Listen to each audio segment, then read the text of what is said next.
Good evening. Yes, baby. I'd like to begin by first thanking God for being first in my life and blessing me and bringing me this far on my journey. Here you go, man. All right. I have to say thank you to my family for their love and support, and for everyone else for making these 4 years memorable. Although I have an idea of what my future should be, I have doubts. Throughout my entire life, when I shared my dream of attending an Ivy League school and becoming a neurosurgeon, people discouraged me. I was told by friends and family to stop acting white. That's right. Because I was black, I could not go to an Ivy League school. I could not be a physician. I was not smart. And for a while, I believed them. I told myself I was stupid. I was convinced that I could not read or solve simple math equations.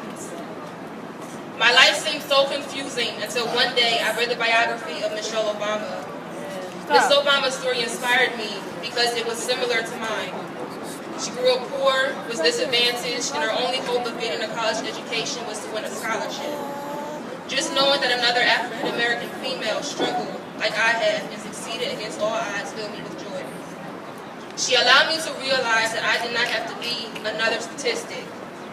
Her story showed me that it was possible to have a happy ending even though my beginnings were somewhat rough.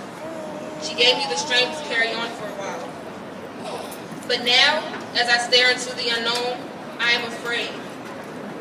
Now I begin to think about all of the things people used to say to me and wonder, what if they were right? And will I fail? I know we all have our own fears.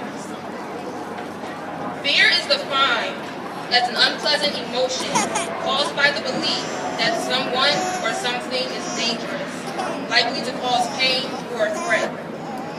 It is possibly the key ingredient that stops all of us from achieving, believing, realizing, and obtaining our goals.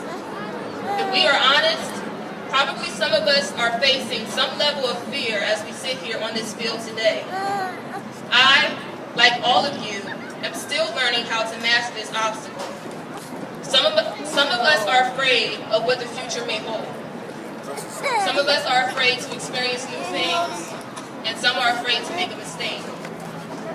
Mary Ann Wilmington wrote a poem entitled Our Deepest Fears, which goes, our deepest fear is not that we are inadequate. Our deepest fear is that we are powerful beyond measure. Amen. It is our light, not our darkness, that most frightens us. We ask ourselves, who am I to be brilliant, gorgeous, talented, and fabulous? Actually, who are you not to be?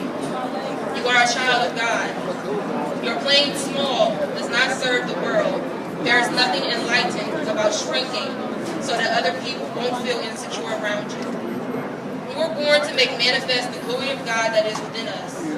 It is not just in some of us, it is in everyone. And as we let our own light shine, we unconsciously give other people permission to do the same. As we are liberated from our own fear, our presence automatically liberates others. This poem by Mary Ann Wilmington spoke to me like no other. She spoke to my doubt and captured my heart's desire that we should never stop dreaming and keep moving forward, because in the end, we will arrive at our ordained destination in life. We all have heard the negative statistics the world has for Chester. The world looks down on Chester and tells us that we are failures. Society tells us that we will never make it. Class of 2014, ask yourselves, who are these people to define us? Who are they to tell us how to live our lives? Come on, baby. Our response to these questions is that we can never be defined. We are unique. Our destiny rests within our own hands, not the stereotypes of the world. Having said all of this, it really comes down to the words of Winston Churchill's speech to a graduating class when he was Prime Minister of England. The story goes that Churchill stood up, maybe in a place similar to this, looking out to a crowd of people like this, and spoke these words.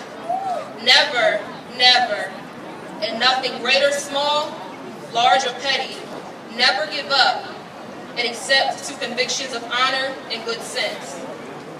Never yield to force. Never yield to the apparent overwhelming might of the enemy.